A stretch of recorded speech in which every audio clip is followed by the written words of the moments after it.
रथयात्रा रथ काठ मध्य फासी काठर घोर अभाव रही। अभाव को पूरण करने प्रति वर्ष स्वेच्छाकृत भाव फासी काठ दाता श्रीमंदिर प्रशासन पक्षर संबर्धित करा जाउछि।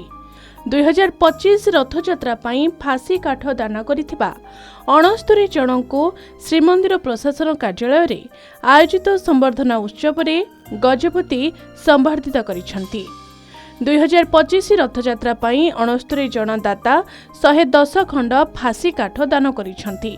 फासी काठ साधारणतः रथ चक पई आवश्यक तुम्ब व पहिरे व्यवहृत होइथाय। फासी काठर अभाव थिबारु फासीदातांक आवश्यकता रही। प्रति वर्ष महाप्रभुंक रथयात्रा राज्यर विभिन्न प्रांतरे श्रद्धालु स्वेच्छाकृत भावे फासी काठ दान करि आसुछंती। सेमाने परोक्ष भावे महाप्रभुंक सेवा करि आसुछंती। सेमानंको उत्साहित करिबा पई श्रीमंदिर प्रशासन पक्षरु सेमानंको संबर्धित करा जाउछि।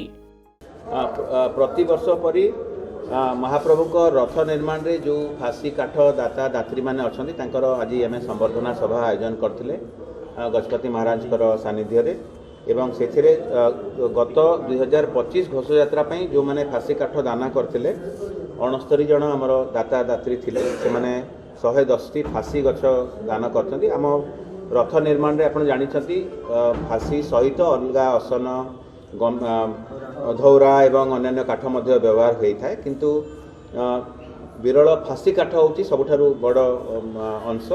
कारण से आमर चकर तुम्ब हो पई हो कि अर इत्यादि विशेषकर तुम्ब एवं पईरे जो फासी काठ व्यवहार होता है।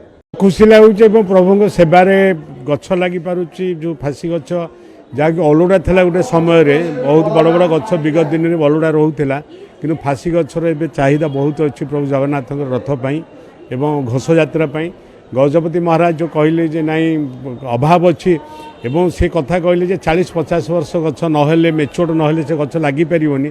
तेणु आम निश्चित भाव समाज प्रत्येक व्यक्तिर सेवा हिसाब से समर्पण करने प्रति वर्ष आम केवल भाव बड़ बड़ गछ जो अच्छी संरक्षित कर दवाई प्रयास जारी रखा। संबर्धना सभारे गजपति दिव्य सिंह देव उद्बोधन देई कहिथिले फासी काठर अभाव रही। प्रति वर्ष रथयात्रा हेबो एथिपई नूतन रथ हेबो। महाप्रभु साधारण ठाकुर नुहंती, से हेउछंती स्वयं परम ब्रह्म। श्रद्धालु चाहिए जुग जुग धरी काठर असुविधा हेबो नाही। समग्र राज्यर विभिन्न स्थान रे होइथिबा श्री जगन्नाथ वन प्रकल्प सफल करबाकू गजपति परामर्श देइछंती। वन विभाग श्रीमंदिर प्रशासन को स्टाटस रिपोर्ट प्रदान करू।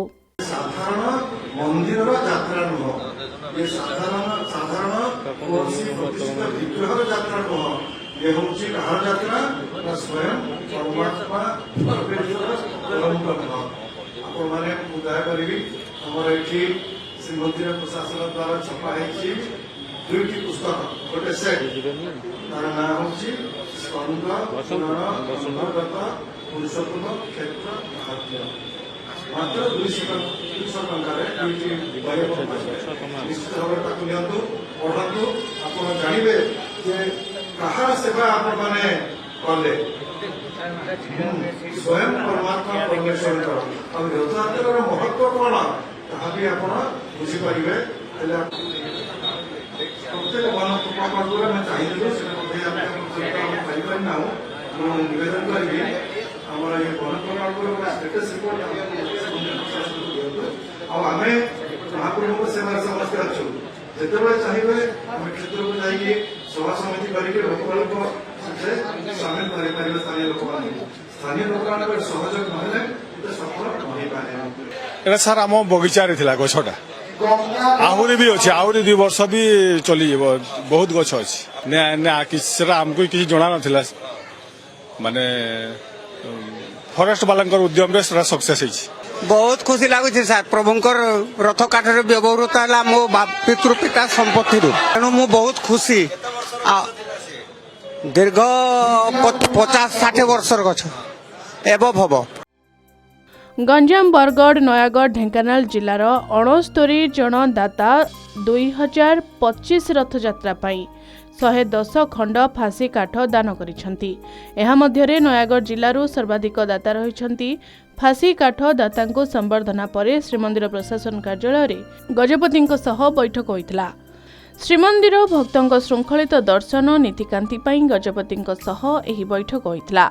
श्रीमंदिर संपर्कित विभिन्न प्रकल्प संपर्क में गजपतिंको सूचना प्रदान करा जायतिला।